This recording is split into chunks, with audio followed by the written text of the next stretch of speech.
Welcome to the KuppingerCole Analyst Chat. I'm your host. My name is Matthias Reinwarth. I'm an analyst and advisor with KuppingerCole Analysts. My guest today is Christopher Schütze. He is the CISO and the head of advisory here at KuppingerCole Analysts. Hi, Christopher. Good to have you.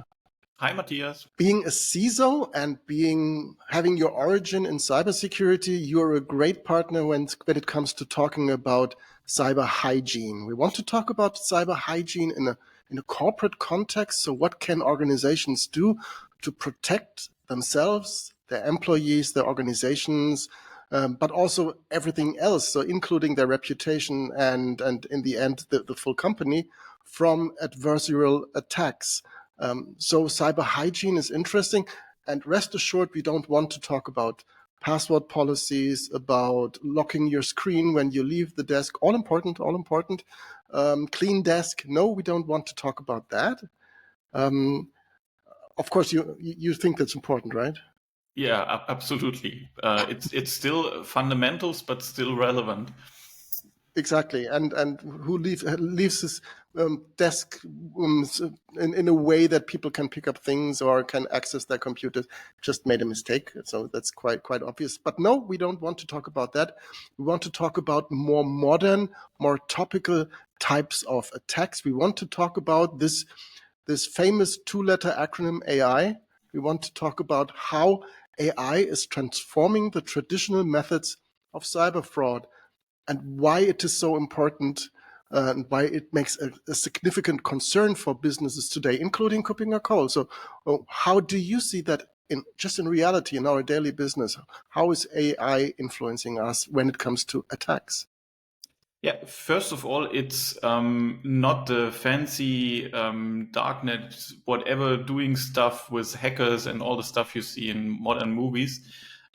It's still more or less the fundamentals part, like taking advantage in phishing attacks, but much more personalized. I mean, all of you, including you and me, know about the famous African or Indian guy where we just need to transfer 10,000 euros, dollar, whatever, and then we get rich. But this is really old school, and everybody knows about that or should know about that. Modern technologies, and especially artificial intelligence, is much more focused and tailored here.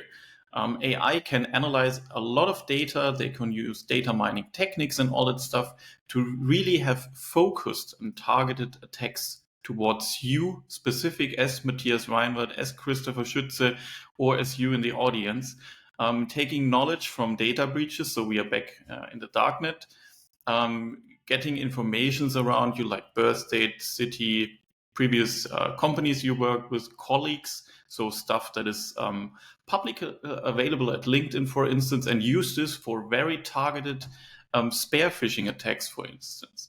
So not only like your boss is sending you something like please approve, it's then more the name of your boss, maybe the specific tool you're using with the company with exact layout these emails have, and then you need to click. And they are much more successful. We see this in any kind of analytics and monitoring than the normal phishing emails. And this taken in place, combined with automation and scalability that comes with artificial intelligence. Just take ChatGPT, give him a long list with 1,000 entries and say to him, generate whatever very precise mails, standard patterns, whatever. Maybe better use API here for that. You get it, and then you can automate it. And even worse is if something is changed, so some kind of real-time adaptability, like getting day-by-day input into these emails, modify something, or even manipulate emails. Like, for instance, all the modern phishing campaigns are blocked on a certain level by email filters, security filters. And you have always the option to just slightly adjust the email, maybe something in the header, in the mail, in the body, and here we go. It's still a new mail. And that is using all technology improved a lot by modern AI capabilities, which is a huge thing, really. Right. And that makes things harder to detect. Our topic today is actually cyber hygiene, and that involves the organization, but also the individual, the employee, everybody of us who are daily dealing with these attacks, but with just the usual office environment. So what would be your recommendations, now switching roles over to CISO? What can everybody do, or what should everybody do that is different from what we've done before, or is it just the same but more? Yes and no. Um, Now we're really back in the basics, talking about awareness. If people don't know that there are such specific, for instance, phishing mails, if we keep with that example, they are not aware that they need to take care of. We need to train the people that there are new threats, that there are new challenges, not only regarding to a phishing mail, spear phishing and stuff like that. Maybe even if there's a phone call by your colleague, by your manager, which asks you to confirm the email, to confirm the bank transfer that he shared with you via email 10 minutes before. And he will 100% sound like your manager if there is enough information about that person. Just take Matthias and me as an example. There are a lot of audio information outside. You could easily create a new one, or we could create a new Martin Kuppinger reading Don't tell email, him. stuff like that. And that is the real threat. And here it really gets crazy, more or less.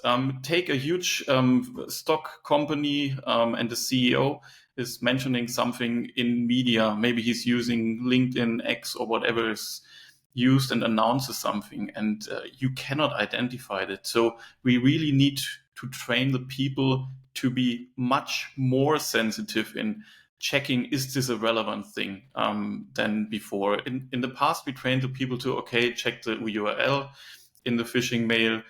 Maybe you call the colleague and ask him, is this mail by you?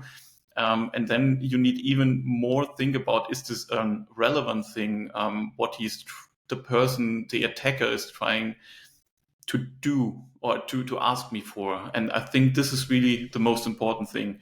The people in the organizations are not on that level that they know about these threats. And this is something we need to fix really fast. This is communication. And to be honest, when I first heard about deep fakes being part of these phishing attacks, I thought, yeah, okay, that's 1 year in the future, 2 years in the future.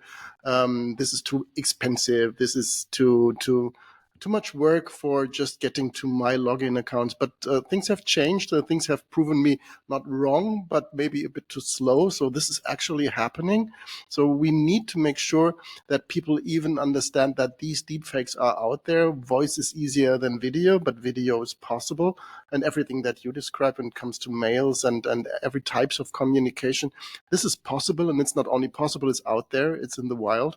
So there need again to be methods, to be trained, habits that people can apply for even dealing with these deepfake attacks. One thing that I really like is having a kind of keyword that people have agreed upon before doing actual communication, so that they can ask for a specific wording. So if this is not returned by the simulated deepfaked person, then something is wrong and needs to be verified.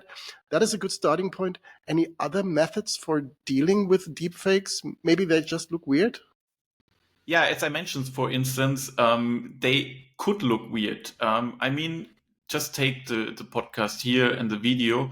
It's realistic, but you would realize in a deepfake, at least today, we don't know what happens in 1 year, probably a lot. There will probably, right now you can identify here some things with the eyes. The mouth is not moving or used in synchronization with the audio that is mentioned, so it looks more like something like that, for instance. You have fancy background shadows or things like that, and it just does not look 100% natural. What they often do is then they fake some kind of bad resolution, which shadows this a bit. Also, this is a good example because honestly, today most computers and built-in cameras have something like at least HD resolution. And if you then go back to something like 640 times 480, that's at least suspicious. And this is something you should consider, for instance, when we talk about deepfakes.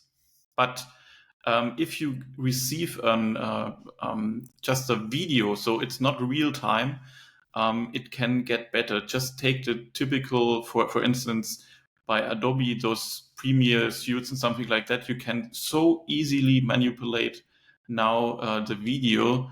And if you have enough time and capacity for good rendering, then it's getting very, very good. And then we are back to the thing that you really have something like you mentioned, something like a password. If we go back to password instead of passwordless, just in some different context. Right, and as you've mentioned the compute power, you've mentioned it in terms of rendering quality. But on the other hand, I think one of the big threats still is, and it's still highly ranked also when you ask those who are in charge, is ransomware and the way that AI-driven manipulation and slight changes of ransomware attacks. This is really a way to make them more effective than previous forms of ransomware. Is this something that you see also in the wild? You look at our statistics. Yeah, especially around ransomwares. So when we are not talking about the end user, or maybe even it starts with a phishing campaign and some clicked link and some malware and things like that. Ransomware is currently, or in the past without AI, very random. It's brute force based. You just target specific networks within a company and try to get from one device, endpoint, whatever, to the next one, always with the intention to have more rights, privileges, and things like that, till you receive the end of the journey and you have something like root access and things like that, and then really can install something and encrypt it and lock people out. And AI, artificial intelligence, you really can help to do this more focused. Typical protection tools around ransomware are preventing or building something like honeypots, for instance, that have something in place like, okay, this looks awesome, and the protecting software then detects something and sees, okay, that's the source IP, source pattern, whatever, I'll block that. And with artificial intelligence, you are not brute forcing, you're really taking advantage of the knowledge you get automatically, AI driven, to jump from one device endpoint to another. And so the likelihood of having success here is much higher, combined, as I mentioned, around the phishing attempts and the level of automation. You can do this in parallel, automated and intelligent, with multiple organizations or networks within an organization, which just, again, a thing is it's cheap, and it's more focused. And so the expenses of the attack is cheap and the potential outcome could be high. And that's the business model behind ransomware attacks. Exactly. So we have to look at different aspects. The one part is the technological aspect. This is the market segments that we as analysts deal with. So those vendors, those market segments that deal with protecting organizations from these types of attacks. So this the technological aspect.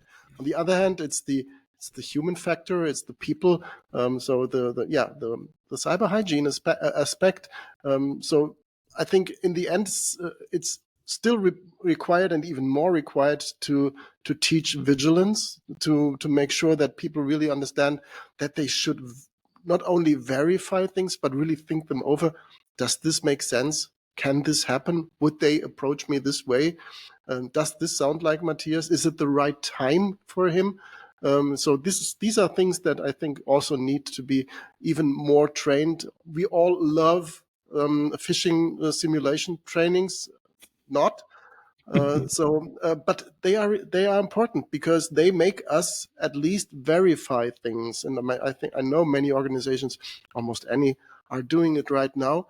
And although they sometimes might be cheesy, sometimes they are really good. And sometimes you might catch something that was not that simulation. Maybe it was a real attack and you just caught it because you realized the patterns. I think cyber hygiene still is required there. So one final aspect before I slightly hint to our event in December, the cyber evolution, one aspect is disinformation when it comes to trying to convey messages that are just not true, which are spread for purposes, for achieving things. That is growing as well, and it's also very targeted, right?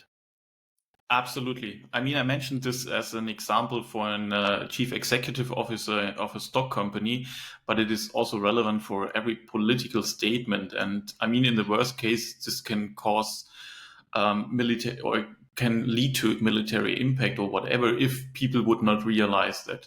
And so basically, awareness is or more or less the same rules apply here, but we need to take care of all the media and just take a simple example of someone is saying something today and how this is spread over the world with social media and all that stuff. And this is something we really need to be careful because it could also be used for the right or for the wrong side. And the challenge here is really how can this be handled? I mean, disinformation, sometimes it could also be done for a specific reason, but how can you as an individual identify that? And this is really a challenge. Just take typical examples, or just take our cyber evolution last year. The opening keynote or session was done by Joe Biden. Thanks again, by the way. Not. And this is a good example. Or pictures, especially with pictures, it's really difficult. There was a famous picture of the Pope wearing a fancy white winter jacket, and when I saw it first, I really thought it's a real one, and I don't know which image model it was, but it was completely fake. And just combine politicians or responsible people in an organization talking to a competitor and just share this picture somewhere. There is so much threat and potential harm and damage to the society or to the economy here that it is really critical. And I think the only thing we can do here is really check multiple sources and really verify your information. I mean, what else can we do right now, Matthias? Yeah, first of all, we need to make sure that we get used to that this is around. So first of all, this is nothing sci-fi. This is out there. We need to deal with that, and it will be more, it will be better, and it will be more aggressive. We need to understand that. And the more this happens, the more we need to be in a situation that we double check, that we verify, just as you said, a callback, terminate a call and call people back to make sure that you really reach the right person. So really adding this additional layer of human intelligence to fight the really available and really out there dangers of artificial intelligence even more consistently. There will be incidents, there will be threats, but it's up to A, technology, B, the people to be better. The adversaries, they are out there. No doubt they will attack us. We need to make sure that we, from every angle, can attack them or can protect us from them attacking us. That I think that's the main thing. First thing is understand the genie is out of the bottle. We need to make sure that we need to deal with that properly. We will be talking about that at Cyber Revolution. You've mentioned that before. That will be in the first week of December in Frankfurt. This will be a topic that we will cover, and it will be cyber hygiene for the company, but also for the individual. We are all endangered, and not only people working in IT companies, working in tech companies, working in large industry organizations. It's our family, it's our kids, it's our grandma, it's our mother. We need to make sure that they are equipped to deal with that as well. And that will be maybe an even more difficult story to tell because, hey, I've seen that guy on TV and he said I should buy that stock, should be good. This is something we need to teach about, we need to educate, and ourselves, we need to get better as well. So sometimes we are also surprised what is already possible. So that will be one of the topics at Cyber Revolution. Anything else you want to highlight? Yeah, I think one important statement should be mentioned here as well. So we talked a lot about threats by artificial intelligence and things attackers can do, but for sure we can also use artificial intelligence to prevent it, to detect it. So for instance, taking a picture, video, putting it in some kind of artificial intelligence and really analyze what is not visible by yourself, by a human. It is maybe identifiable with an AI that these eyes are not in sync, the mouse is not in sync, and all that stuff, and the background is fake and something like that. And there is someone trying to act like a human, like your manager. Maybe it's the distance between words and things like that. And even if we have new challenges, new threats with artificial intelligence, we need on our side train ourselves to use it against the attackers as well. Exactly. The times of 6 fingers on a hand and weird eyes are almost over. So we need AI to support us in identifying these slight diversions that we would not realize with the eye, but maybe the systems can. And what will be next year will be covered next year. So thank you very much, Christopher, for being my guest today, for telling about cyber hygiene. We are teaching that to our colleagues as well all the time. And we're testing that with these simulation tests. And we all don't like them, and they're so important. So cyber hygiene, very important. Thanks, Christopher. Looking forward to seeing you in Frankfurt. And to the audience, if you have any questions, if you have comments, if you want to have topics covered in this podcast, please leave your comments in the YouTube's comment sections or drop us a mail. Drop it to Christopher or to me. We will be happy to answer your questions to catch up with your topics. One slight hint for the future. The final episode for 2024 will be in the week before Christmas. And then there will be a short hiatus of some 5-6 weeks. We will come back in early March with new episodes, though it's just a hiatus. You won't get rid of us. I'll be back in March. In February, sorry. And that will be the time when we also look back at Cyber Revolution, what has happened, and how to continue the topics that we've covered in Frankfurt. But first of all, we need to cover them. See you there. Thanks, Christopher. Thanks.